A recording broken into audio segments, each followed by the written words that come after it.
यह एक डरावनी कहानी है। उत्तराखंड के एक छोटे से गांव देवकुंड में सदियों से पुरानी एक मान्यता थी, जो ब्रह्म राक्षस के पास जाएगा उसकी आत्मा कभी मुक्ति नहीं होगी। इस गांव में एक पुराना कुआं था जिसे श्रापित कुआं कहा जाता था। कहते हैं कि उस कुएं में ब्रह्म नाम का एक राक्षस बन था, जिसे 500 सालों से तांत्रिक ने अपनी शक्ति से बांध दिया था।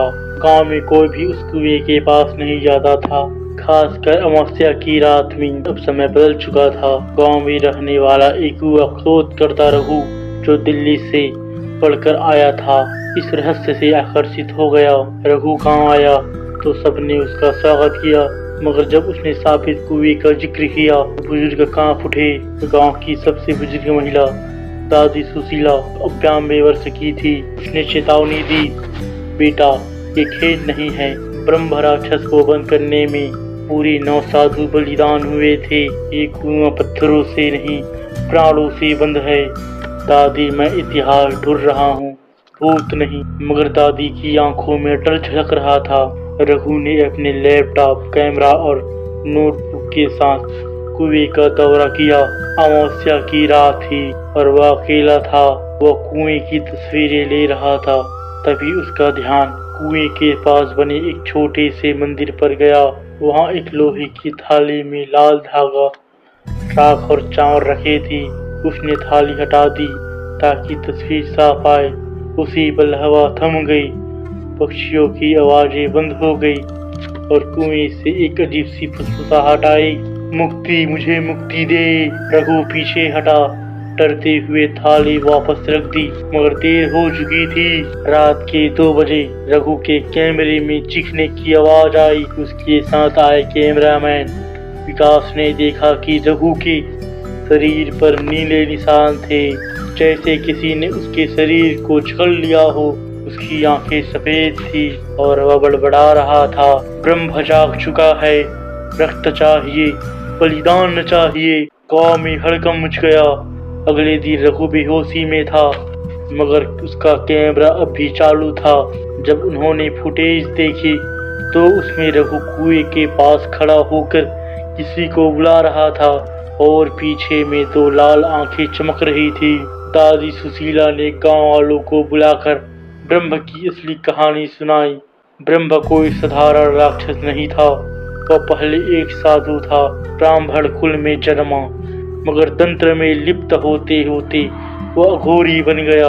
उसने तांत्रिक बल से लोगों की आत्माएं बांधनी शुरू की। जब वह पूरे गांव को अपना गुलाम बना बैठा, तब 9 सिद्ध तांत्रिकों ने उसे चुनौती दी। युद्ध 7 रात चला। अंत में उसे कुएं में बांध दिया गया, मगर उस कैद की शर्त थी, कभी भी वो तांत्रिक थाली हटी तो ब्रह्म धीरे धीरे आजाद हो जाएगा। रघु अब पूरी तरह बदल चुका था। वह दिन में सोता और रात में गांव में घूमता। बच्चों के सपनों में वह जाता और उन्हें डराता। 2 पशु अचानक मृत मिले और उनका खून गायब था। गांव में डर का माहौल था।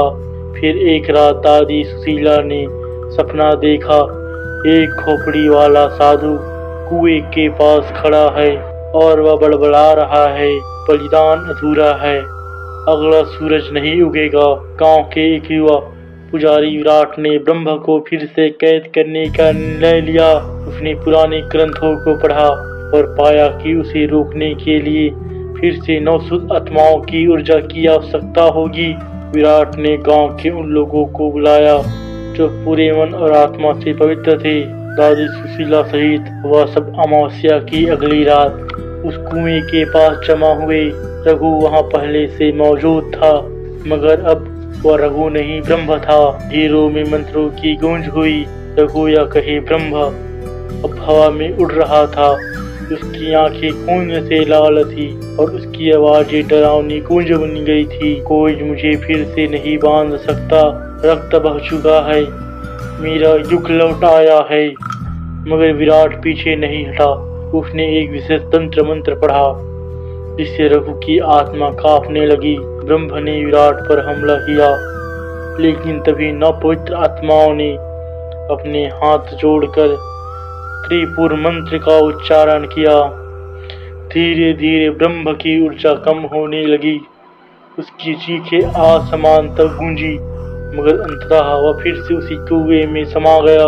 रघु को होश आया, मगर उसकी याददाश्त खत्म हो चुकी थी।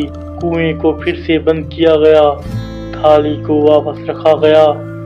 गांव ने चैन की सांस ली, मगर एक बच्चा जो सब देख रहा था कुएं की तरफ गया और फुसफुसाया, मुझे भी शक्ति चाहिए। ब्रह्म राक्षस का वारिस देख उन गांव में सब कुछ सामान्य लगने लगा। लोग खेतों में काम करने लगे, बच्चे फिर से खेलने लगे।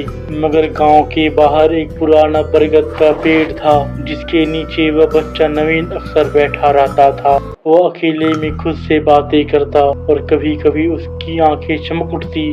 उसके माता पिता को चिंता हुई, मगर उन्होंने सोचा शायद डरावनी घटनाओं का असर है। 3 महीने बाद गांव में एक अजनबी साधु आया, चेहरा पूरा राख से ढका, गले में हड्डियों की माला और हाथ में एक चमड़े की पोथी। उसने गांव में घोषणा की, जिसे शक्ति चाहिए वो मुझे ढूंढे, ब्रह्म की विरासत अधूरी है। नवीन चुपचाप उसकी झोपड़ी तक गया। उस साधु ने बस इतना पूछा, तू तैयार है? नवीन ने सिर हिलाया। धीरे धीरे गांव में अजीब घटनाएं फिर शुरू हो गई। रात को गाय चिल्लाने लगती है, कुएं के पास राख के गोले घूमते और हवा में बड़बड़ाहट सुनाई देती।